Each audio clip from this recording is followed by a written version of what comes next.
The rain hammered against the airport terminal windows like bullets against bulletproof glass. I pressed my forehead against the cold pane, watching the water stream down in rivulets that blurred the runway lights into orange smears. My reflection stared back at me. Hollow eyes, tangled hair escaping from a messy bun. Mascara I'd applied 12 hours ago now reduced to dark shadows beneath my lashes. "Mommy, I'm hungry." Lily's small voice cut through the ambient noise of frustrated travelers and departure announcements. I turned to see my 5-year-old daughter rubbing her eyes with tiny fists, her brother Noah slumped against her shoulder, already asleep despite sitting upright in the uncomfortable plastic chair. At 3 years old, he could sleep anywhere. I envied him that. I know, baby. Just a little longer. The lie tasted bitter on my tongue. I'd been saying that for 4 hours now. The departure board mocked me with its flashing red letters. Cancelled. Cancelled. Cancelled. Every flight to Boston, grounded by the storm that had rolled in from nowhere, trapping us in this purgatory of stale coffee and broken dreams. I had $17 left in my wallet, not enough for a hotel, not enough for food beyond maybe one sad sandwich from the vending machine. Not enough for anything except maybe the gas to drive us back to the apartment I'd already surrendered the keys to this morning. My phone buzzed. Another message from Marcus, Lily's father. The man who'd promised forever and delivered abandonment. I didn't open it. I already knew what it would say, some variation of "not my problem anymore," dressed up in slightly more civilized language. He'd made it abundantly clear that his new life in California had no room for the complications of his old one. "Come on, sweetheart." I hoisted my backpack, everything we owned now fit into 2 bags, and reached for Lily's hand. "Let's go wait by the car." The parking garage smelled like exhaust fumes and desperation. Our footsteps echoed against concrete as I navigated toward our ancient Honda Civic, parked in the cheapest long-term lot, because I'd foolishly believed we'd actually make that flight. Noah's weight grew heavier in my arms with each step, his breath warm against my neck, his little fingers clutching the worn fabric of my jacket. I set him down gently in the back seat, buckling him into his booster, while Lily climbed in beside him. The interior light illuminated their faces, so innocent, so trusting. They believed I could fix this. They believed I had a plan. I had nothing. The tears came without warning, hot and fast, blurring my vision as I stood beside the car with the door still open. I pressed my palm against my mouth to muffle the sound, my shoulders shaking with the effort of staying quiet. I couldn't let them see me break. I couldn't let them know how thoroughly I'd failed them. My sister's offer had been our lifeline. A spare room in her Boston apartment. A fresh start away from the memories and mistakes that haunted every corner of this city. But the tickets had consumed my last savings. And now those tickets were worthless pieces of digital confirmation in my email. Refunds that would take 7 to 10 business days to process. We didn't have 7 to 10 days. We had tonight, and nowhere to go.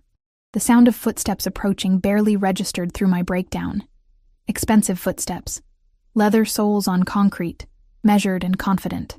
Then a voice, low and smooth like aged whiskey, speaking from somewhere behind me. "You're blocking my car."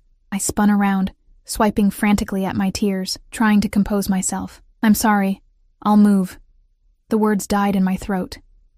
He stood maybe 10 feet away, haloed by the harsh fluorescent lights that somehow made him look like he'd stepped out of a different dimension entirely.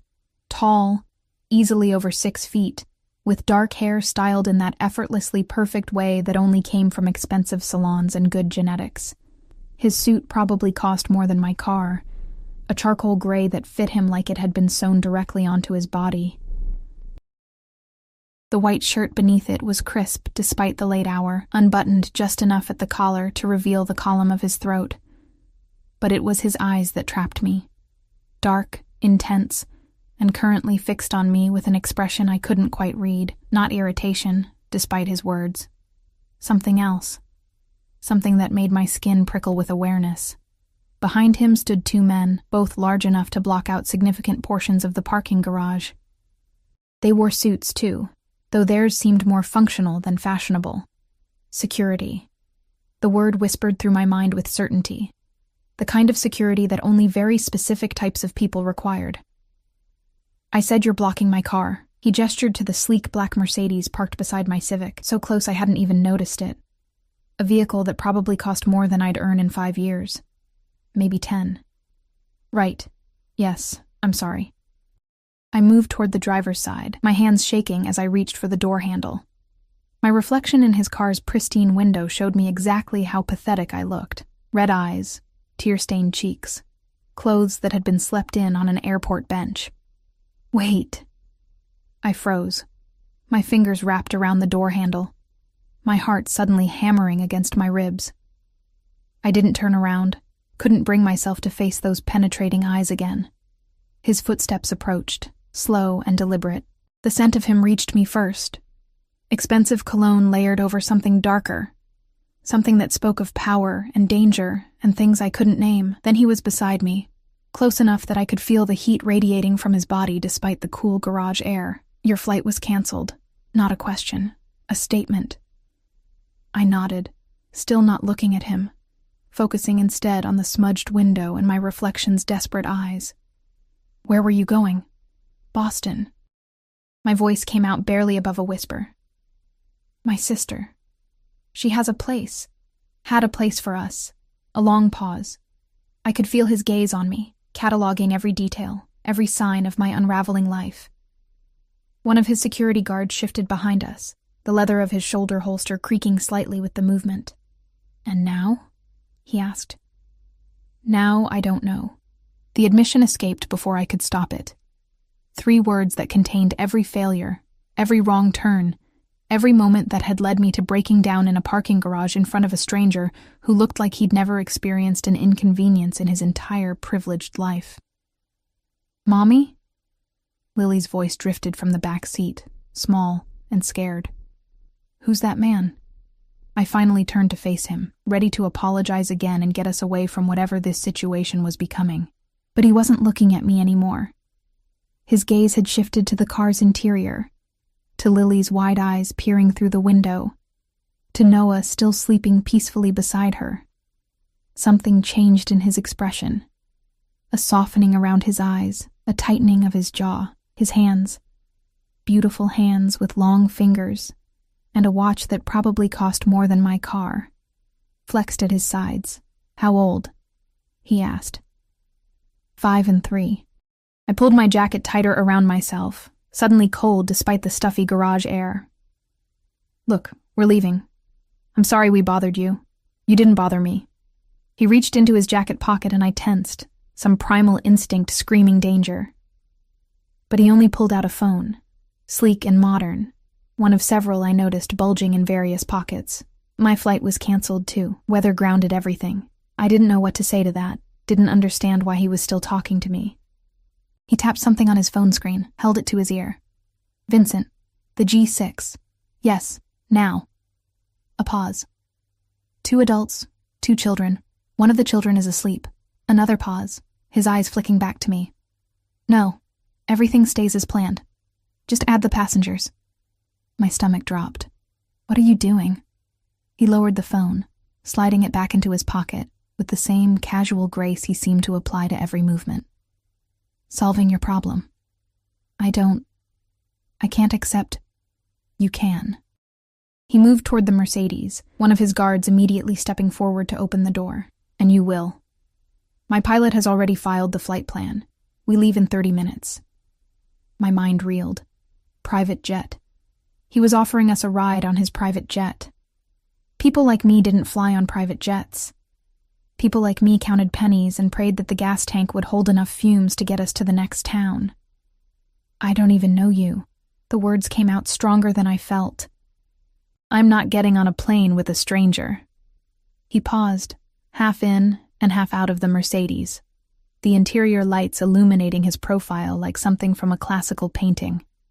When he turned back to me, his expression held something that might have been amusement, or might have been something far more dangerous. My name is Dante Caruso. He said it like it should mean something, like I should recognize it. When I continued to stare blankly, he added, And you're going to get in your car and follow my driver to the private terminal. Not because you trust me. You'd be a fool to trust me, but because you're out of options, and because your daughter is hungry, and because whatever you're running from in this city has to be worse than taking help from a stranger. He knew. Somehow he knew I was running. "How do I know you're not—" I couldn't finish the sentence, couldn't voice the fears that crowded my throat. "You don't." He slid into the Mercedes, his guard moving to close the door. But he stopped them with a raised hand, those dark eyes finding mine one last time through the rain-streaked air between us. "But your instincts brought you to this parking garage at the exact moment I was walking to my car. Maybe pay attention to where they're leading you now." The door closed with a quiet, expensive click.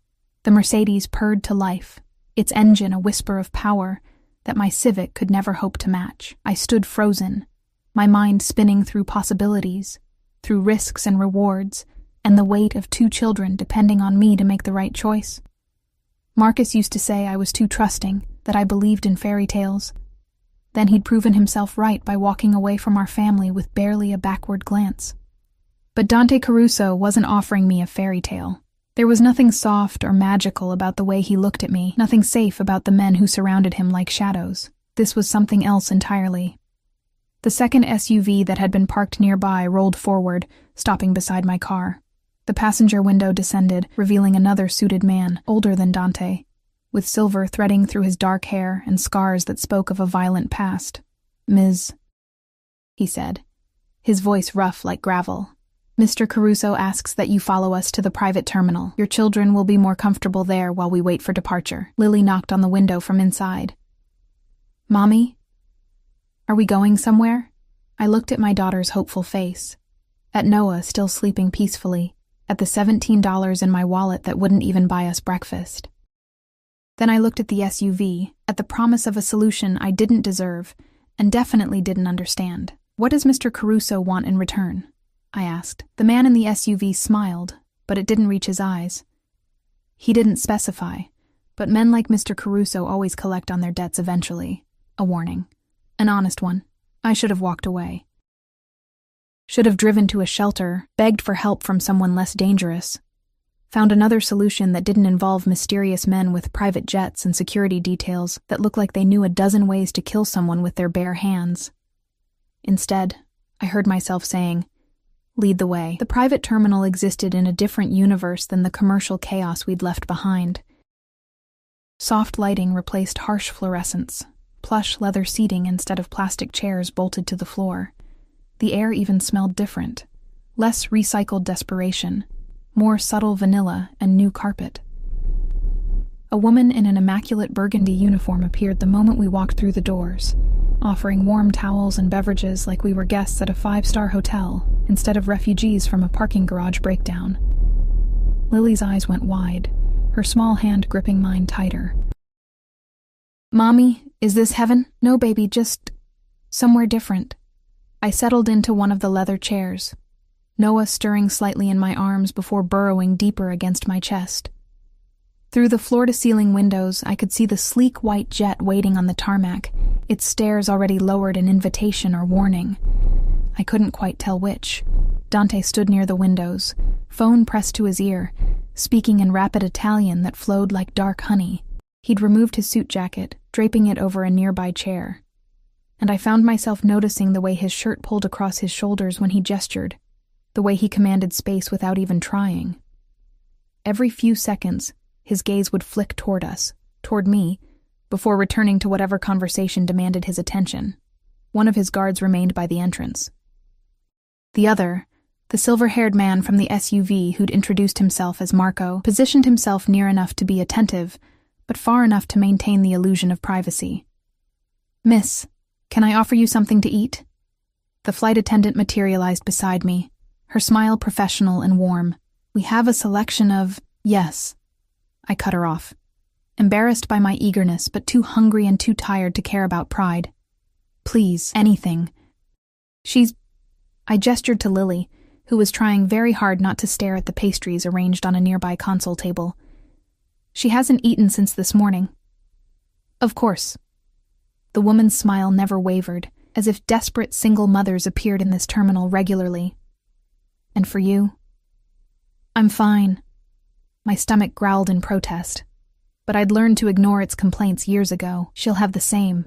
Dante's voice cut across the space, his phone call apparently concluded. He moved toward us with that same fluid grace I'd noticed in the parking garage, every movement economical and purposeful. And something more substantial for the child. Children need proper meals, not just pastries. The attendant nodded and disappeared through a doorway I hadn't noticed before. Dante lowered himself into the chair across from mine, his long legs extending into the space between us. Too close, and yet somehow maintaining that invisible barrier of power and distance. "You don't have to do this," I said, hating how small my voice sounded in the hushed terminal. "I'm aware." He leaned back, one arm draped across the chair's rest, the picture of casual wealth and controlled danger, and yet I am. Why? His eyes, God, those eyes, fixed on mine with an intensity that made my breath catch. "Does it matter?" "Yes." I shifted Noah's weight, using my son as a shield against that penetrating stare. "People like you don't help people like me without a reason. People like me." He repeated the words slowly, almost tasting them. "What do you think you know about people like me?" "Enough to recognize danger when I see it." The boldness surprised even me, but something about his presence demanded honesty. Lying to Dante Caruso felt like it would be both pointless and potentially fatal. A smile ghosted across his lips. There and gone so quickly I might have imagined it. "Smart. Your instincts are better than I initially thought." "Then tell me why," I pressed, even as part of me screamed to just accept the gift and stop questioning. "Why are you helping us?" He was quiet for a long moment, his gaze drifting to the window, to the jet waiting in the darkness beyond. Rain still hammered against the glass, creating a rhythmic backdrop to the tension stretching between us. "I had a sister," he finally said, his voice softer than before but no less commanding. "She was 19 when she got pregnant. The father disappeared before the child was born. My family—" He paused, something dark flickering across his features. "They had opinions about what she should do. She ran. Took nothing but a backpack and dreams of a better life somewhere far from our influence." My heart constricted. What happened to her?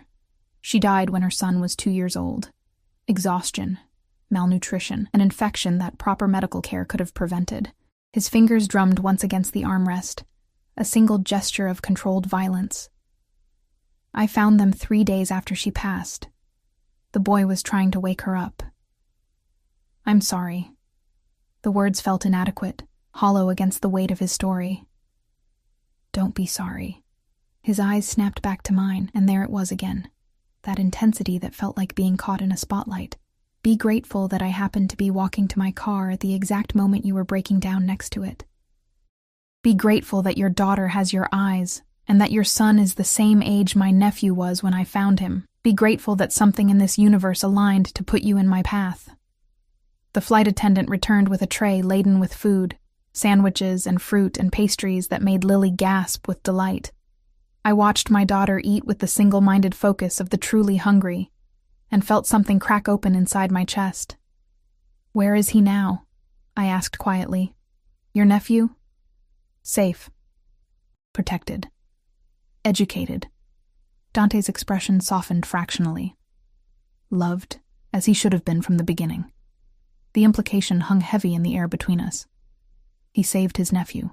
Now he was saving us. "I can't repay you," I whispered. "Whatever this costs, the flight, the fuel, your time, I have nothing." "I didn't ask for payment. Men always want something. I'm not most men." He stood abruptly, buttoning his shirt cuff in a gesture so casual it felt rehearsed. "Finish eating. We board in 10 minutes. He walked away before I could respond, pulling out one of his phones and disappearing into a private office off the main terminal. Marco shifted slightly, his presence a reminder that we were surrounded, protected, or trapped. The distinction remained unclear. Lily tugged on my sleeve, strawberry jam smeared across her chin. "Mommy, I like the nice man." "We don't know him, sweetheart, but he's helping us." Her child's logic, so simple and pure. "That makes him nice, right?" I didn't have an answer for that. Instead, I cleaned her face with one of the warm towels and tried to calm the storm of anxiety swirling in my gut. Every instinct I possessed screamed contradictions. Danger and safety, threat and salvation, predator and protector all wrapped up in expensive suits and controlled violence. The boarding call came too soon. Marco appeared at my side, his scarred hand surprisingly gentle as he reached for my backpack. "Allow me, Ms. Sullivan." I froze. "I never told you my name." His expression didn't change. "Mr. Caruso is thorough in his research." "How did he—" "Your car registration was visible through the window. A simple license plate check provided the rest." Marco shouldered my bag like it weighed nothing. "Don't be alarmed. It's simply his nature to know everything about situations he involves himself in. Everything." The word echoed in my head as I carried Noah toward the jet, Lily's hand in mine. What else did Dante Caruso know about me? My failed marriage? My eviction? The mountain of debt that had driven us to flee across state lines in search of my sister's charity? The jet's interior made the terminal look modest. Cream leather seats that probably cost more than my entire apartment's worth of furniture, polished wood accents, soft lighting that somehow made everyone look better, more rested, more human. Dante sat near the back, laptop open, his attention focused on whatever business required immediate attention even at this hour. The attendant, a different one this time, equally polished, guided us to seats near the front. "You and your daughter here, and we've prepared a small bed area for your son if you'd like him to continue sleeping comfortably." A bed. On an airplane. I nodded numbly, following her to where they'd somehow transformed a section of seats into a flat surface with pillows and blankets that looked softer than anything we'd owned. Noah didn't even wake as I laid him down, tucking the blanket around his small body with shaking hands. "Mommy, can I sit by the window?" Lily's excitement cut through my daze. "Yes, baby, of course." The engines hummed to life, a sound so smooth and quiet it barely registered. Nothing like the commercial flights I'd experienced, where every mechanical noise felt like a potential disaster. This was power-contained, luxury weaponized into something that defied gravity with barely a whisper of effort. We were taxiing before I realized I'd never sat down properly, still half standing in the aisle. My hand braced against the seat back. Dante appeared beside me, his presence suddenly overwhelming in the confined space. "Sit," he commanded softly, "before you fall." "I'm fine." His hand closed around my elbow, firm but not painful, guiding me into the seat beside Lily. The touch sent electricity racing up my arm, a sensation I had no business feeling toward a man who was essentially a beautifully wrapped question mark. He crouched down, bringing himself to eye level with Lily. "What's your name, little one?" "Lily." She smiled at him, fearless in the way only children could be. "I'm 5 3/4. That's my brother Noah. He's 3, but he acts like a baby sometimes. Brothers often do." The corner of Dante's mouth quirked upward, something almost human breaking through his controlled exterior. "Have you ever flown before, Lily?" She shook her head, blonde curls bouncing. "Then you're in for something special." He reached into his pocket, producing a small box I hadn't noticed before. "These are special flying headphones. They make the engine sound like music. Would you like them?" Lily looked at me for permission. I nodded, unable to speak past the lump in my throat. He'd prepared for this. Somehow, in the brief time between the parking garage and now, he'd thought to get something for my daughter. As Lily examined her new treasure, Dante straightened, his attention shifting back to me. We were ascending now, the ground falling away beneath us, the lights of the city spreading out like scattered diamonds in the darkness. "Thank you," I managed. "For all of this. Don't thank me yet." His expression turned serious, all traces of softness vanishing. "We need to establish some things before we land in Boston." My stomach nodded. "Here it comes. The payment, the catch, the reason behind the generosity. Your ex-husband," he continued, his voice low enough that Lily wouldn't hear over her new headphones. "Marcus Sullivan. He owes money to some very dangerous people." The blood drained from my face. "How do you—" "I know everything, Emma." My name on his lips felt intimate and threatening all at once. "I know he gambled away your savings. I know he took out loans using your information as collateral. I know he fled to California 3 months ago, leaving you to handle the fallout from his mistakes." I didn't know about the loans. The words tumbled out in a rush. I swear, I had no idea until the men came to the apartment. "I believe you." He cut me off, his hand rising in a gesture that demanded silence. "The men who came to your apartment work for a friend of mine." Well, associate would be more accurate. I made some calls while you were eating. The debt has been transferred. I blinked, trying to process his words through the fog of exhaustion and fear. Transferred? What does that mean? It means Marcus no longer owes them money. Dante's gaze held mine, unblinking. He owes me. And by extension, so do you. There it was.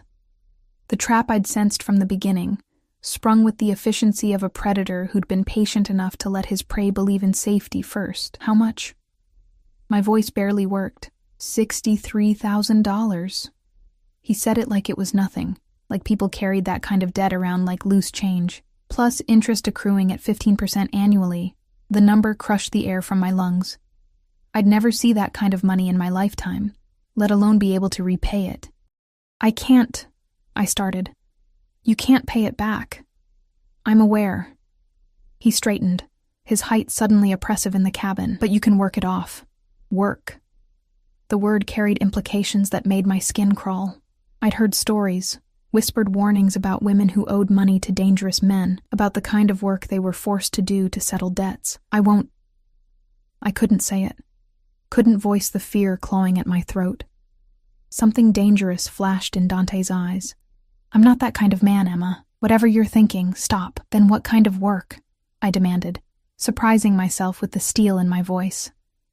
Lily glanced over, her small brow furrowed with concern. I forced a smile, shooing her back to her window view. My nephew, Sandro, is 8 years old now. Brilliant, creative, far too smart for his own good. But he struggled since. Dante paused, his jaw tightening. He's struggled. He needs stability, structure, someone who understands what it means to build a life from nothing. You want me to be his nanny, disbelief colored my words. I want you to be his family. The correction came sharp and immediate. Someone who will care about his well-being beyond a paycheck. Someone who knows what it means to fight for the people you love. I stared at him, searching for the trick, the hidden blade in his offer. And that settles the debt? That begins to settle the debt. Room and board will be provided. A salary appropriate for someone with your limited experience. We'll establish a payment plan that accounts for your children's needs. His expression softened fractionally. They'll want for nothing, Emma. Education, healthcare, safety, all provided. All I ask in return is that you give Sandro what my sister couldn't give him before she died. A chance at normal. Normal. The word sounded absurd coming from a man who traveled with armed guards and made $60,000 debts disappear with a phone call. And if I say no, then I'll land this plane in Boston as promised, have my driver take you to your sister's apartment, and you'll never see me again. He moved toward his seat, then paused. But the debt will remain, and the men Marcus angered aren't as understanding as I am about payment schedules. A threat wrapped in silk. I should have felt angry, manipulated, trapped. Instead, I felt something far more dangerous, relief. Because he was right. I was out of options, and he was offering us a cage with golden bars, which was still better than the street. How long? I asked. Until the debt is paid. 3 years, perhaps 4, depending on the payment structure we agree upon. 3 years of my life, sold for my children's safety and my ex-husband's mistakes. I'll need to call my sister, I said quietly. Tell her we won't be coming. Dante nodded once, a king accepting tribute. We land in an hour. You can call her from the car. He returned to his seat, his attention immediately absorbed by his laptop screen, as if our entire conversation had been nothing more than a routine business transaction. Maybe for him it was. Lily pressed her face against the window, watching clouds drift past in the darkness. Noah slept peacefully in his makeshift bed, unaware that his mother had just traded one form of captivity for another. I closed my eyes and tried to remember what freedom felt like. Boston's skyline glittered through the pre-dawn darkness as we descended, a constellation of lights that had represented hope just hours ago. Now it looked different through the jet's window. Distant, unreachable, a future that had slipped through my fingers before I'd even touched it. The landing was so smooth I barely felt it. Just a gentle settling, as the wheels kissed the tarmac with the kind of grace that only obscene amounts of money could buy. Lily had fallen asleep against my shoulder somewhere over Connecticut, her new headphones still perched on her blonde head, her breathing soft and steady. I envied her that peace, that ability to trust that the adults around her would handle everything. I'd lost that confidence somewhere between Marcus's abandonment and the eviction notice taped to our door. The engines powered down to a whisper. Dante closed his laptop with a decisive click, his movements economical as he gathered his jacket and the various phones that seemed to multiply in his pockets. Marco appeared from somewhere near the cockpit, speaking in low Italian that I couldn't understand but recognized as a report of some kind. Dante's expression never changed, just a slight nod of acknowledgement before Marco disappeared again. Emma. My name drew my attention back to him. He stood in the aisle, jacket draped over one arm, looking impossibly put together despite the late hour. The car is waiting. We'll take you to the house now. Your sister can wait until morning for explanations. I should call her tonight, I protested weakly. She'll worry. It's 4 a.m. You'll wake her, alarm her, and accomplish nothing except adding to your exhaustion. He wasn't asking. The words were shaped like concern, but the tone made it clear this was a decision already made. You need rest. The children need rest.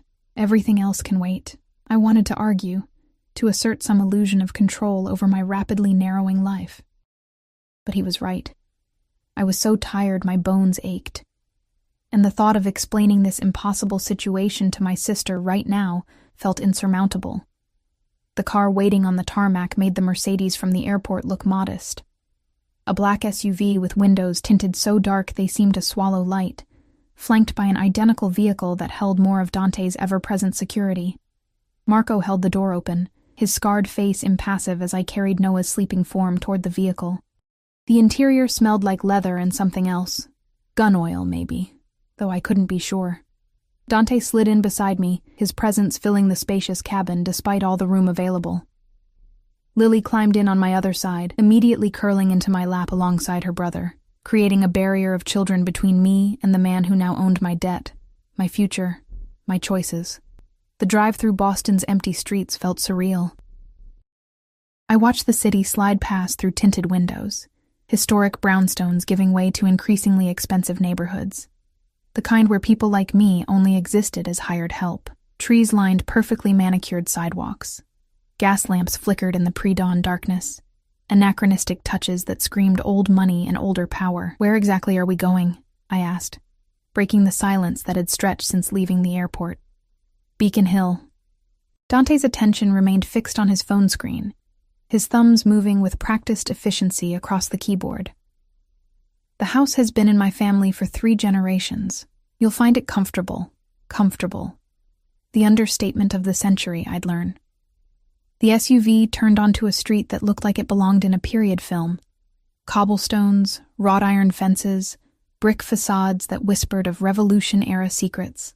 We stopped before a townhouse that somehow managed to be both understated and magnificent. 4 stories of red brick and black shutters, with window boxes that probably cost more than my monthly rent used to be. Marco opened the door, and the early morning air hit me with surprising warmth for November. Indian summer, they called it, this last gasp of mild weather before winter's teeth closed around the city. I stepped onto the sidewalk, my worn sneakers looking obscene against the pristine cobblestones. The front door opened before we reached it, revealing a woman in her mid-50s with steel-gray hair pulled into an elegant twist. She wore a cardigan over a simple dress, but everything about her posture screamed authority and competence. Mr. Caruso. She nodded respectfully, her accent carrying hints of Italian vowels. Welcome home, Teresa. Dante's voice warmed fractionally, the first genuine softness I'd heard from him. This is Emma Sullivan and her children, Lily and Noah. They'll be staying with us. Please prepare the guest suite on the 3rd floor, the one with the adjoining room for the children. Teresa's gaze swept over us with practiced efficiency, cataloging our rumpled clothes and exhausted faces without a hint of judgment. Of course. I'll have fresh linens and towels sent up immediately. Shall I prepare breakfast? In a few hours. They need sleep first. Dante moved past her into the house, his security detail peeling off to various posts with the coordination of a well-rehearsed ballet. I hesitated on the threshold, struck by the sudden weight of crossing into this new life. Once I stepped through this door, everything changed. No more pretending this was temporary.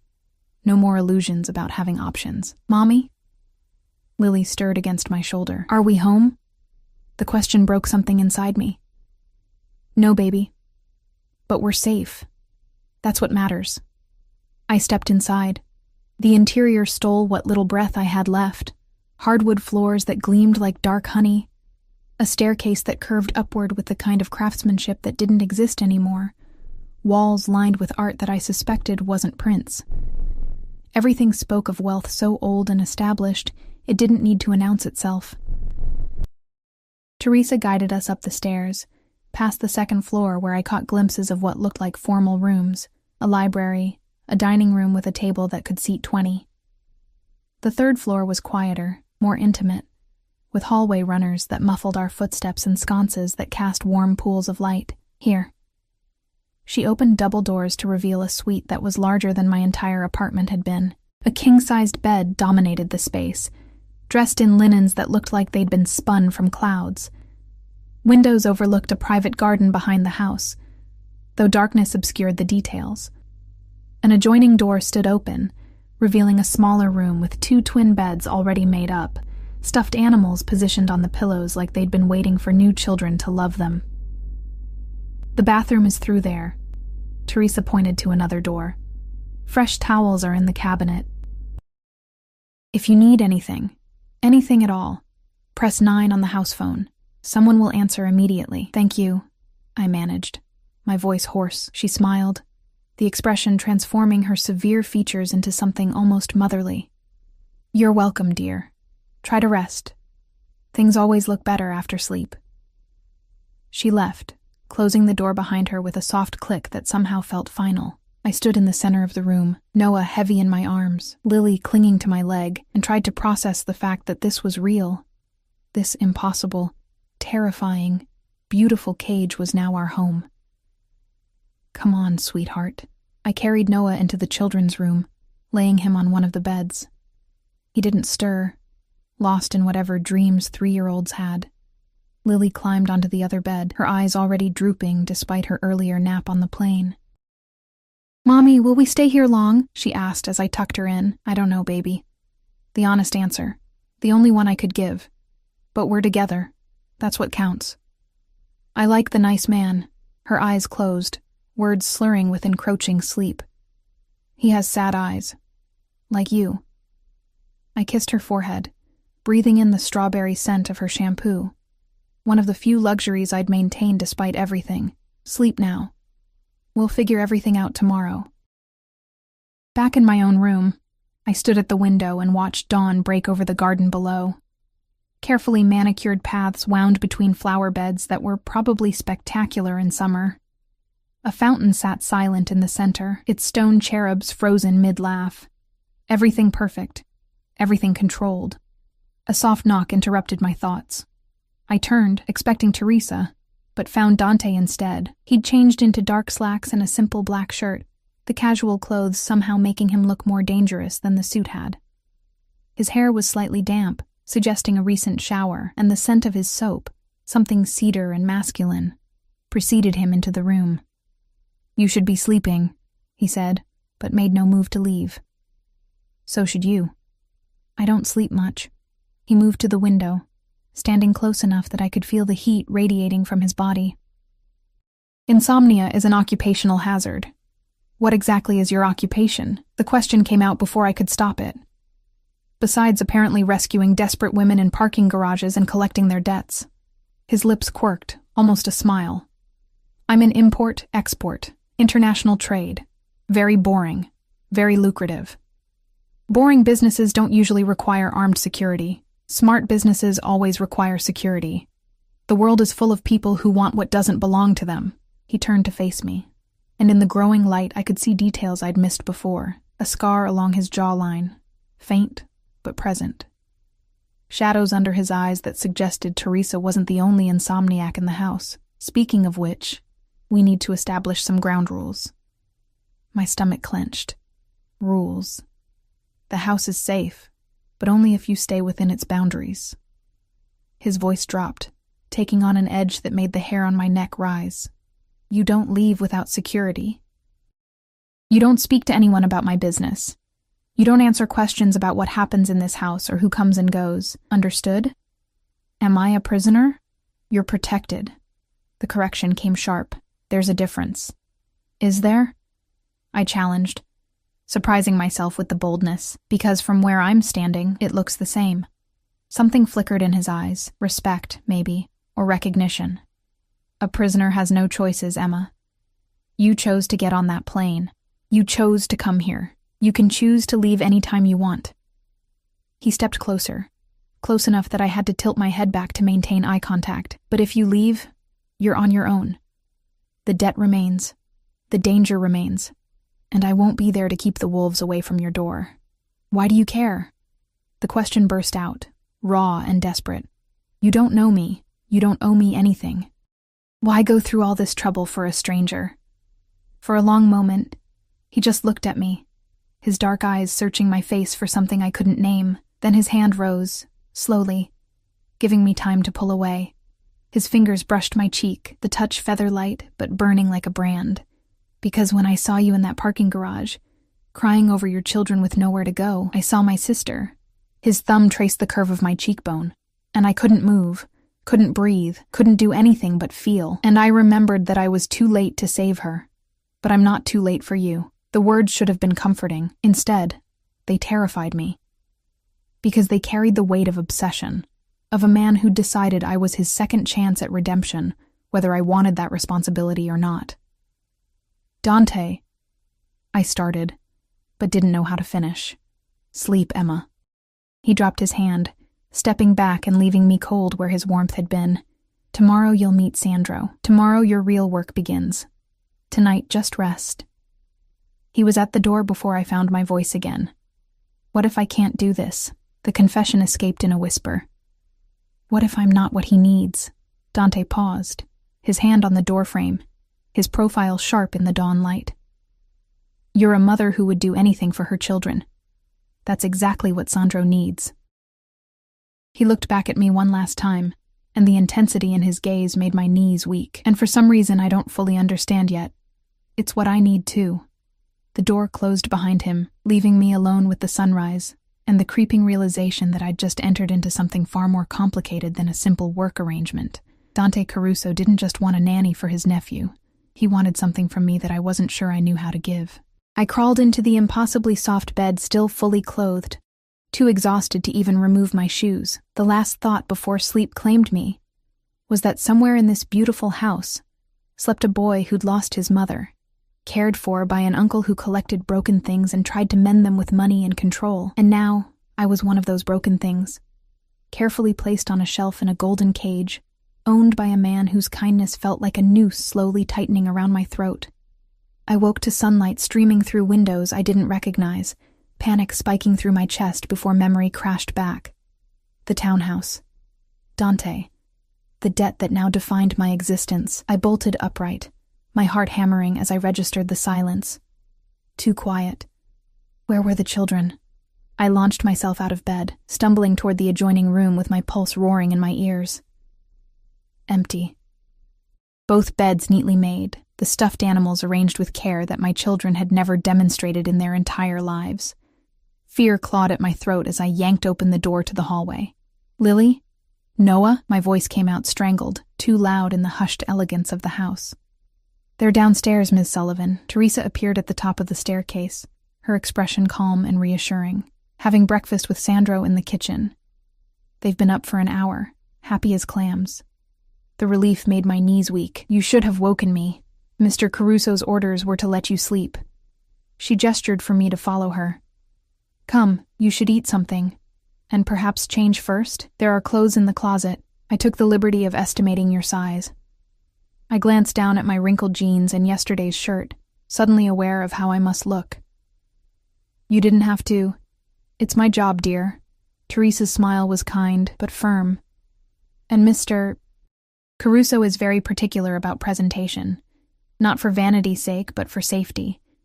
People notice things in this neighborhood. It's better if you look like you belong.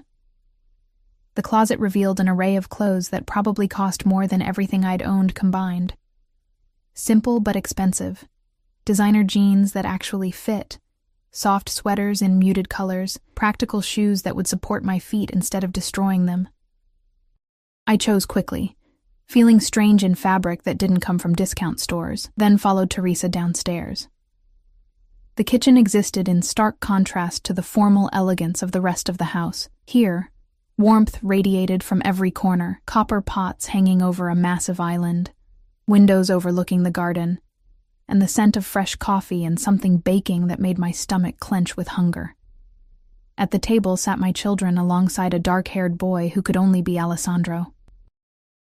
"Mommy," Lily's face lit up. "Sandro taught us how to say good morning in Italian. It's buongiorno."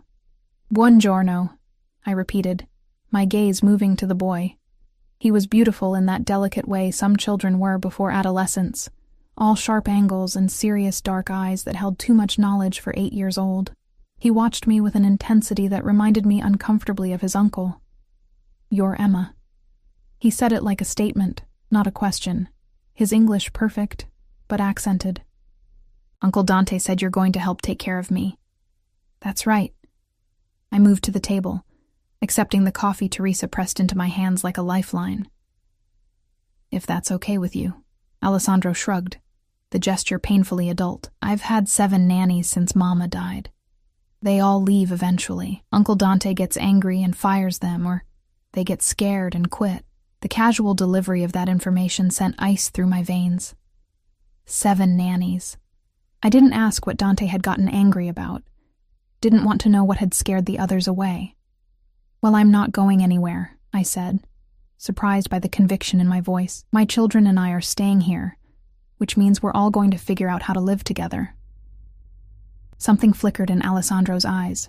Hope, maybe, or the ghost of it. "Your kids are nice. Noah let me share his dinosaur, even though he just met me." I glanced at my son, happily munching on what looked like French toast cut into perfect triangles.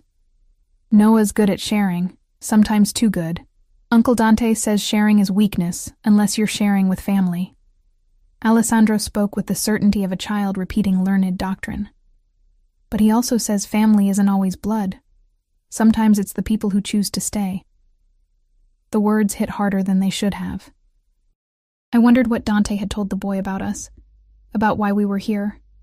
Did Alessandro know about the debt? Did he understand that I'd been purchased like a commodity to fill a void in his life? "Where is your uncle?" I asked Teresa, who was placing a plate of food in front of me with maternal efficiency. "Business meeting in the city. He'll return this afternoon." She refilled my coffee without asking. "He left instructions for you to spend the day settling in, getting to know Sandro, familiarizing yourself with the house and grounds. In other words, learning the boundaries of my cage." The morning passed in a strange domesticity that felt like playing house in someone else's life. Alessandro proved to be a solemn, intelligent child who spoke 3 languages and could discuss art history with the ease of someone twice his age. But underneath that sophisticated veneer, I caught glimpses of the 8-year-old boy he should have been. The way he lit up when Lily asked him to play pirates.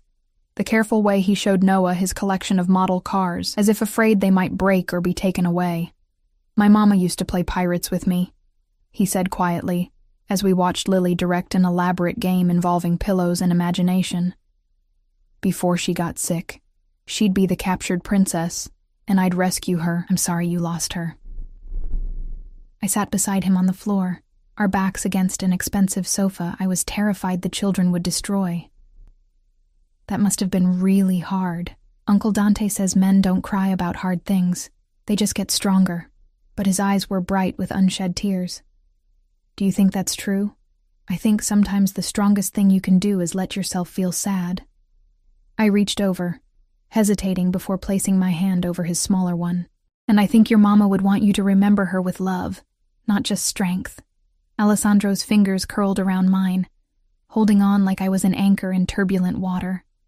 We sat like that for a long time, watching the children play, 2 people bound by loss and the man who decided to collect us both.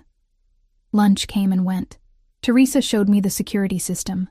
Cameras everywhere, motion sensors on every door and window, panic buttons hidden in strategic locations throughout the house. "For your protection," she kept saying. But I heard what she didn't say, for our containment. Mr. Caruso takes safety very seriously, she explained, as we stood in what she called the monitor room on the second floor, a space filled with screens showing every angle of the house and grounds. After what happened to his sister, he won't risk losing anyone else. What exactly happened to her? I ventured, hoping Teresa's earlier kindness might extend to answers. Her expression shuddered. That's not my story to tell, but I'll say this. Dante Caruso is a complicated man who's seen too much darkness. He protects what's his with everything he has. Sometimes that protection feels suffocating, but it comes from a place of love, even if he doesn't always show it conventionally. Before I could press for more, voices drifted up from the ground floor. Male voices, speaking rapid Italian, the tones clipped and tense. Teresa's posture straightened immediately. He's home early. She moved toward the stairs. With guests. You should stay up here with the children until... Teresa. Dante's voice cut through the house like a blade. Bring Emma to my office, now. The command in those words made my stomach drop. Teresa's face remained neutral, but I saw the flash of concern in her eyes. Come. Leave the children with Maria. She's the housekeeper. They'll be safe. Safe from what? I wanted to ask, but didn't. Instead, I followed Teresa down to the second floor, past the library to a set of heavy wooden doors I hadn't noticed during the earlier tour. She knocked once, waited for acknowledgement, then pushed them open. Dante's office matched the man. Dark wood, leather, and an underlying current of barely contained violence. He stood behind a massive desk, still in his suit from whatever meeting he'd attended, his tie loosened and his expression carved from granite. Two men flanked him, both wearing the same professionally dangerous look as Marco, and seated in one of the chairs facing the desk was a man I'd hoped never to see again. Marcus. My ex-husband looked terrible. Thinner than I remembered, with circles under his eyes and a nervous energy that manifested in constantly bouncing his leg. When he saw me, something like relief flooded his features. Emma, thank God. Tell them I didn't know about the money. Tell them it was a mistake. Quiet. Dante didn't raise his voice, but Marcus fell silent immediately, his Adam's apple bobbing as he swallowed hard. Those dark eyes fixed on me, and I saw something burning there that made my breath catch. Emma, come here. It wasn't a request. I moved around the desk on unsteady legs, hyper-aware of Marcus watching, of the security guards positioned like statues, of the power dynamic playing out in this room like a chess game where I didn't know the rules. Dante's hand closed around my wrist when I got close enough, his grip firm, but not painful, pulling me to stand beside him, a clear statement of ownership that made Marcus's face flush red. Mr. Sullivan has been explaining his financial difficulties, Dante said conversationally, as if discussing the weather rather than the debt that had upended my life. He seems to believe that because you're his ex-wife, his debts aren't your responsibility. They're not, I managed, my voice barely steady. We're divorced. His choices have nothing to do with me. Except he used your social security number to secure several of the loans. Dante's thumb traced a circle on the inside of my wrist, the touch proprietary and deliberate. Which makes you legally liable, which is why the collection agencies were visiting your apartment, why you were running. Marcus leaned forward, desperation painting his features. I'll pay it back. Just give me time. You had time. 3 months of it, during which you hid in California and ignored every attempt at contact. Dante's expression never changed, but something cold crept into his voice. And now you return to Boston because you heard through certain channels that I'd acquired your debt. You came here hoping to negotiate directly. I have rights. Marcus started. You have nothing. The words came quiet, but absolute. Emma, however, has a contract with me. A legal, binding agreement that specifies exactly how this debt will be repaid. Would you like to tell your ex-husband how you're settling his mistakes? The question was a test. I could feel it, could sense the weight of whatever answer I gave would determine something important. Marcus stared at me, confusion and growing anger warring on his features. I'm working for Mr. Caruso, I said carefully. taking care of his nephew, living here with our children. The debt will be paid off through my salary and services over the next several years. Living here? Marcus's voice climbed toward hysteria. Emma, do you have any idea who this man is? What he does? Careful. The warning from Dante carried the weight of a blade against skin. You're in my house, Mr. Sullivan. Mind how you speak about me to my employee. Employee. The word stung more than it should have. Marcus stood abruptly, his chair scraping against the floor. This is insane. You can't keep her here like some kind of... Finish that sentence, Dante invited, his voice dropping to something dangerous. Please, I'd love to hear what you think I'm keeping her like. The security guard shifted slightly, a synchronized movement that spoke of readiness. Marcus noticed, his bravado crumbling as quickly as it had risen. He looked at me, really looked at me, and I saw the moment he realized the truth. That I'd chosen this, that I'd walked into this cage willingly, because he'd left me no other option. Emma? His voice cracked. Come with me. We'll figure something else out. I'll get a job, pay it back properly. You don't have to do this. Where were those promises 3 months ago? The question came out harsher than intended. Where were you when the men came to our apartment? When Lily asked why Daddy didn't call anymore? When I had to choose between groceries and electricity?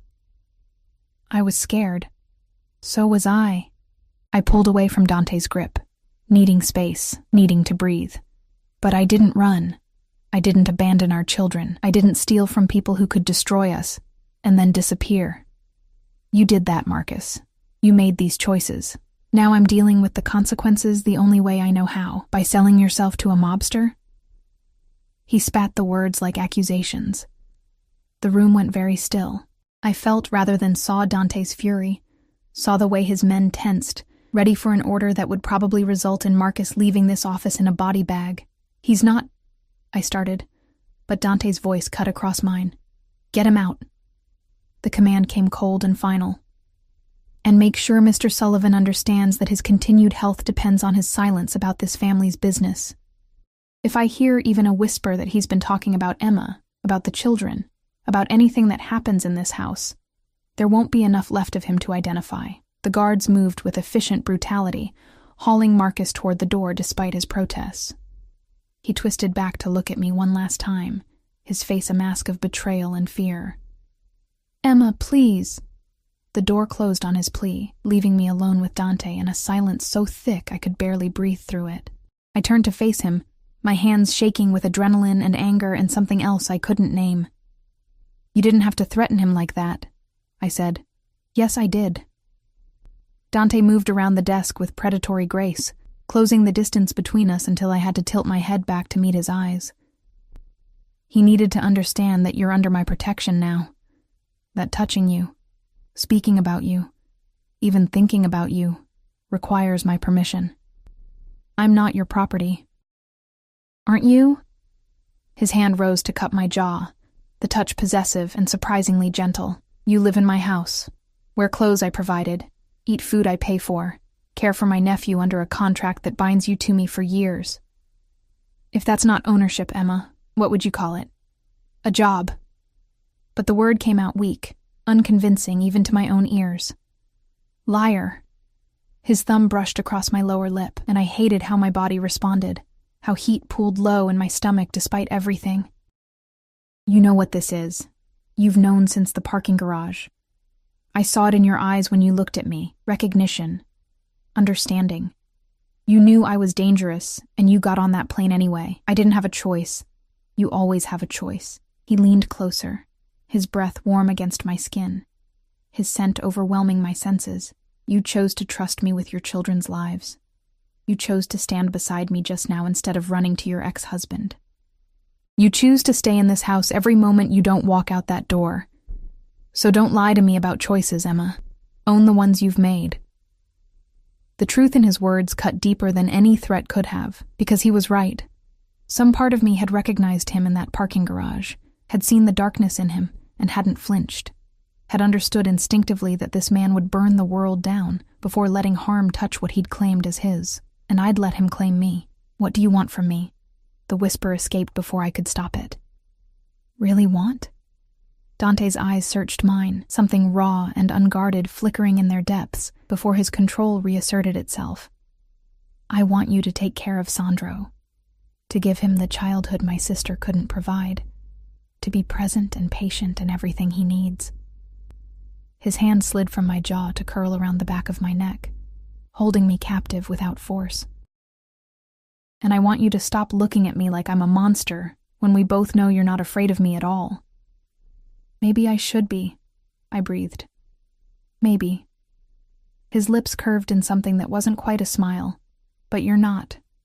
And that, Emma Sullivan, is going to be a problem for both of us. He released me abruptly, stepping back and leaving me cold. Go check on the children. Dinner is at 7.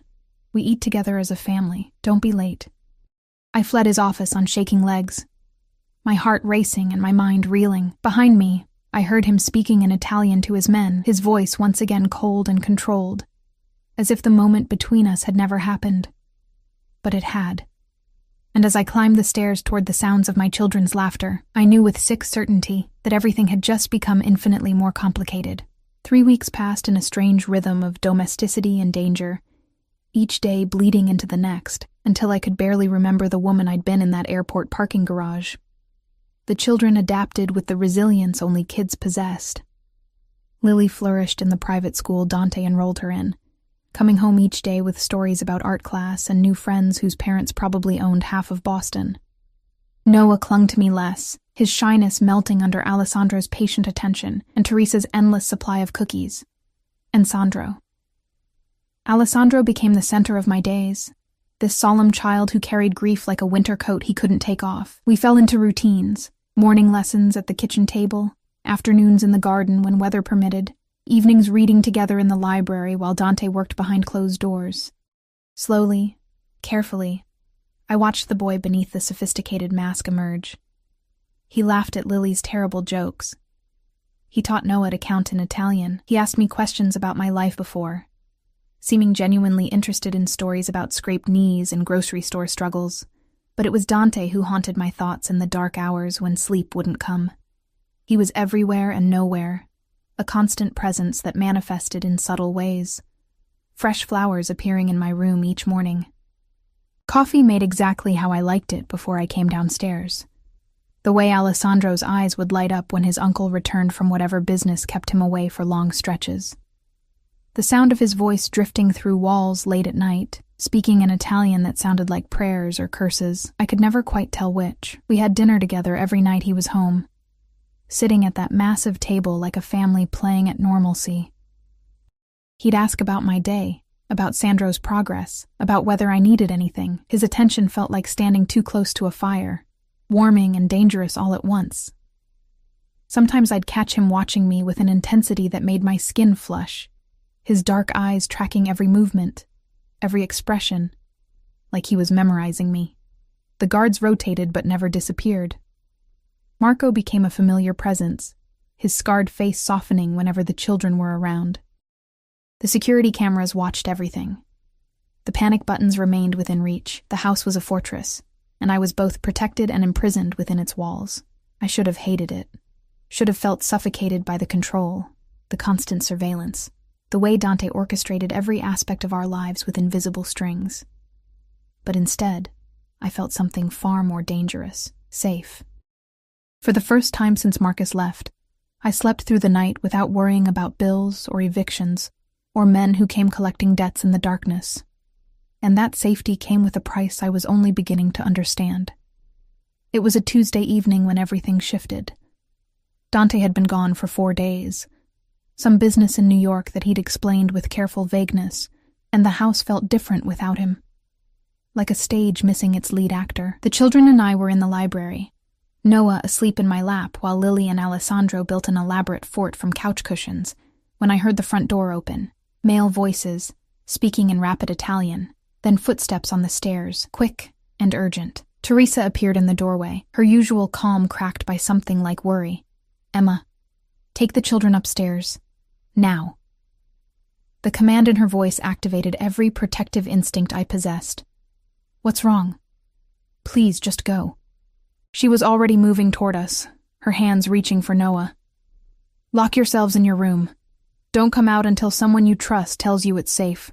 Mommy?" Lily's voice went small and scared, the way it used to sound when Marcus and I would fight late at night. I gathered Noah from Teresa's arms, my heart hammering. "Come on, babies. We're going upstairs to play a game." Alessandro stood frozen, his face pale. "Uncle Dante?" "He's fine," Teresa assured him, but her eyes said otherwise. "Go with Emma. Take care of the little ones." We fled upstairs, my mind racing through possibilities, each one worse than the last. In my room, I locked the door and pulled the children onto the bed, wrapping them in blankets and my arms like I could shield them from whatever was happening downstairs. "Is it like before?" Alessandro whispered against my shoulder. "When the bad men came?" My blood went cold. What bad men? The ones who tried to hurt Uncle Dante. 6 months ago. They came to the house at night. There was shooting. Mama Maria, the old housekeeper, she got scared and quit the next day. His small body trembled. That's when Uncle Dante got more guards, more cameras. That's when he started being really careful about who could come inside. I held him tighter, my mind reeling. Shooting. Violence in this house where my children slept. The reality of who Dante was crashed over me with new weight. Not the controlled danger I'd glimpsed, but real, bloody consequences of whatever business kept men like Marco on his payroll. Time crawled. Lily and Noah eventually dozed against me, exhausted by fear they didn't fully understand. Alessandro stayed awake, his eyes fixed on the door like he expected it to burst open any moment. I stroked his hair and tried to project a calm I didn't feel, every nerve screaming with the need to know what was happening, whether Dante was hurt, whether we were truly safe, or just waiting for violence to find us. It was past midnight when the soft knock came. I tensed, pulling the children closer. "Emma." Dante's voice, rough and strained. "It's me. Open the door." I hesitated, some instinct warning me that whatever waited on the other side would change everything. But Alessandro was already scrambling off the bed, his small hands fumbling with the lock. The door swung open to reveal Dante leaning against the frame like it was the only thing keeping him upright. Blood stained his white shirt, dark and spreading across his left side. His face was too pale, his usual control stripped away by pain, and something that looked like fury barely contained. Marco stood behind him, one hand hovering near Dante's shoulder, ready to catch him if he fell. "Madre di Dio," Alessandro breathed, frozen in the doorway. "It's nothing." Dante's jaw was so tight I could see the muscle jumping. "Just a graze." Marco's being dramatic. "You need stitches," Marco said flatly. "Teresa's preparing the—" Not in front of the children. Dante's eyes found mine over Alessandro's head, and what I saw there made my chest constrict. Fear. Real, genuine fear that had nothing to do with physical pain. "Emma, please." I didn't think. Didn't calculate the risk or weigh my options. I simply moved, ushering the children back to bed with promises I wasn't sure I could keep, then following Dante and Marco down to what turned out to be a medical room on the 2nd floor. Of course, this house had a medical room. Of course, Dante Caruso was prepared for injuries that couldn't go to hospitals without raising questions. Teresa was already there, medical supplies laid out with practiced efficiency. She took one look at Dante and gestured to the examination table. "Sit, and for once in your life, don't argue with me." He obeyed, which scared me more than the blood. Dante Caruso didn't obey anyone. "Emma, you should go," he said, as Teresa cut away his ruined shirt, revealing the wound. A bullet grazed across his ribs, long but not deep. "You don't need to see this. Probably not." I moved to his other side, opposite Teresa, my hands surprisingly steady, but I'm staying anyway. His eyes met mine, something unreadable flickering in their depths. Then he nodded once, that simple gesture somehow feeling like acceptance of more than just my presence in this room. Teresa worked with the efficiency of someone who'd done this too many times, cleaning and stitching while Dante sat stone still. His jaw clenched against pain he refused to vocalize. I found myself reaching for his hand without thinking, offering silent support. His fingers closed around mine with crushing strength, using me as an anchor against the agony. "What happened?" I asked quietly. "Business dispute." The answer came through gritted teeth. "Someone decided the terms of our agreement were negotiable. They were wrong." "Are they dead?" "Not yet." Something dark passed over his features. "But they will be. No one threatens my family and lives to regret it." Family. The word echoed in my head. When had we become his family? Teresa finished the last stitch and stepped back, surveying her work with a critical eye. "No strenuous activity for at least a week. And I mean it, Dante. None of your usual nonsense about being fine. You're not fine. You're lucky this wasn't 3 inches to the right. Luck had nothing to do with it." He released my hand slowly, like letting go required effort. I was careful. "You were reckless." Teresa began cleaning up, her movements sharp with worry. "Going to that meeting alone, without enough backup. I had Marco. One guard isn't enough. You know better." She turned to me, her expression softening. "Get him upstairs. Make sure he actually rests. He'll listen to you." "He barely knows me," I protested. "Why would he?" "Because you're the only person in this house he's tried to impress in 5 years. Teresa's smile was sad and knowing. "Trust me. He'll listen." She left, taking Marco with her, leaving me alone with Dante in the antiseptic-scented room. He sat on the edge of the examination table, his bare torso wrapped in white bandages that were already showing spots of red, his dark hair falling across his forehead. He looked younger like this, more human, more breakable. "You should hate me." The words came quiet, almost wondering. "You should take your children and run from this house as fast as you can." "Probably," I agreed, moving to stand in front of him. "But I'm not very good at doing what I should." "Emma." My name sounded like a prayer and a curse. "You don't understand what you've gotten yourself into, what I am, what I do." "I understand enough." I reached up, surprising myself, pushing that errant lock of hair back from his forehead. "I understand you saved my children and me when you had no reason to. I understand you care about Sandro more than anything. I understand you're dangerous and probably a criminal and definitely not someone I should trust." My hand lingered against his temple, feeling his pulse jump beneath my fingers. "And I understand that despite all of that, I feel safer with you than I ever did with Marcus." His hand caught my wrist, holding it against his face like he was memorizing the touch. "You shouldn't. I'm not safe, Emma. I'm the opposite of safe. Maybe I'm tired of safe." The confession escaped before I could stop it. Safe got me an unfaithful husband and a pile of debt. Safe left me crying in a parking garage with nowhere to go. "You're dangerous. But you're also here. You're also real. And you're also bleeding because someone tried to hurt you. Probably because of the life you live protecting people like me, not people like you." He pulled me closer, until I was standing between his legs, his free hand settling on my hip with possessive certainty. "Just you. Only you and the children, and Sandro. Everyone else can burn." The intensity in his voice should have terrified me. Instead, it ignited something I'd thought Marcus had killed years ago. Desire. Fierce and reckless and completely inappropriate given the circumstances. "Dante," I started. But he pulled me down, his lips capturing mine in a kiss that tasted like blood and desperation, and promises neither of us should make. I kissed him back. God help me.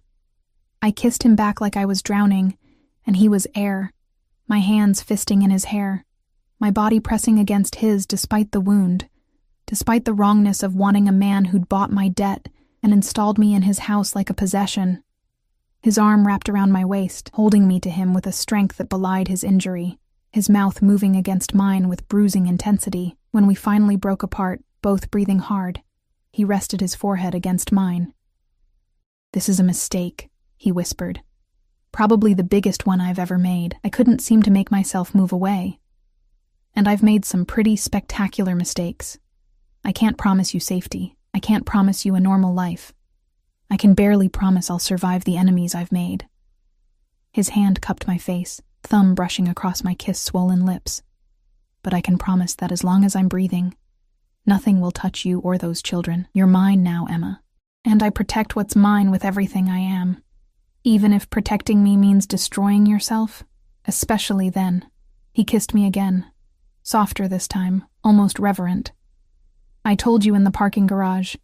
Your instincts led you to me. Maybe pay attention to where they're leading you now." I thought about the past 3 weeks, about Alessandro's tentative smiles and Lily's newfound confidence, and Noah's peaceful sleep, about dinners at that massive table, feeling for the first time like I belonged somewhere, about Dante's constant presence, the way he noticed everything, the way his eyes followed me through rooms like I was something precious he couldn't risk losing. "Where are they leading me?" I asked. "To me. Simple. Absolute. Terrifying. If you're brave enough to follow." I looked at this man, this dangerous, damaged, devoted man who'd claimed my debt and then claimed me, who put guards on my children and flowers in my room, who killed people and stitched orphans into his life with the same ruthless efficiency, who looked at me like I was salvation and damnation wrapped in one impossible package. I should have said no, should have maintained boundaries, kept this arrangement professional, protected my heart from a man who could destroy it as easily as he destroyed his enemies. Instead, I heard myself whisper, "I'm brave enough." His smile was beautiful and terrible, transforming his face into something almost holy. "Then we're both damned." "Probably." I kissed him again, sealing whatever bargain we'd just made. "But at least we'll be damned together." The weeks that followed felt like falling and flying simultaneously. Dante healed, though not as quickly as his stubborn nature demanded. I learned the true scope of his business. Import, export, was technically accurate, though the imports often came with prices paid in blood rather than currency. I learned about the families he dealt with, the alliances and rivalries that shaped his world. I learned that the man the outside world feared was the same man who read bedtime stories to Sandro in Italian, who taught Lily to play chess with infinite patience, who carried Noah on his shoulders through the garden on Sunday mornings. I learned that loving Dante Caruso was inevitable as gravity and twice as dangerous. The debt still existed, documented in a contract locked in his office safe, but neither of us mentioned it anymore. It had become irrelevant, a fiction we'd maintained long enough to justify what was really happening, that I'd stopped being his employee and become something else entirely. His partner, his lover, the mother to the children he'd collected, biological and otherwise. Alessandro called me Mama 3 months after I arrived. He said it casually, asking me to pass the salt at dinner, like the word hadn't just detonated in my chest. Dante's eyes met mine across the table, and I saw my own emotions reflected there, joy and fear, and the weight of responsibility we'd both chosen to carry. 6 months in, Dante proposed in that same library where we'd spent so many evenings. No ring, no ceremony, just a quiet question asked while the children slept upstairs and the house settled into its nightly rhythms. "Marry me, not because of the debt, not because of obligation, but because I've been yours since the moment I saw you crying in that parking garage, and I want the world to know it." I said yes. Of course I said yes.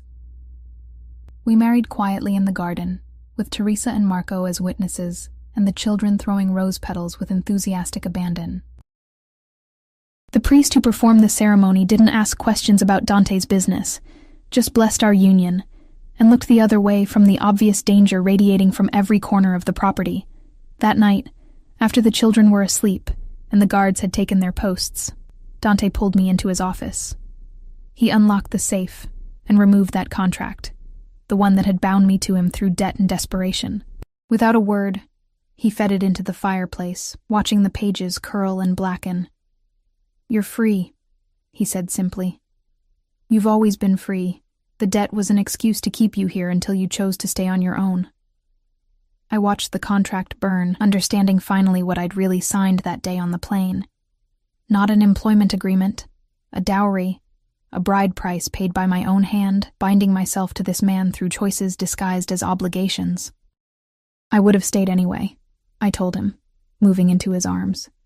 Even without the debt, even without the contract, I know. He held me tight, his face buried in my hair. But you needed the cage to feel safe enough to realize you wanted to stay. I gave you bars made of gold until you understood you could bend them anytime you chose. And now? Now the cage is gone. You're here because you want to be, because you choose me. Choose us. Choose this life despite everything it costs.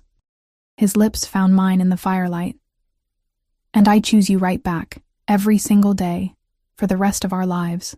Outside, Boston glittered through the windows, a city full of people who would never understand the strange alchemy that had transformed a parking garage breakdown into this. A family built from broken pieces and desperation, held together by a dangerous man's capacity for devotion and a desperate woman's courage to trust again. It wasn't a fairy tale. It was better. Messier and more real, stained with blood and bound by choices that came with consequences we'd spend lifetimes navigating. But it was ours. And in Dante's arms, with our children sleeping peacefully upstairs and guards stationed at every entrance, I finally understood what freedom really meant. Not the absence of constraints, but the presence of someone who would burn the world to keep you safe, and the courage to let them.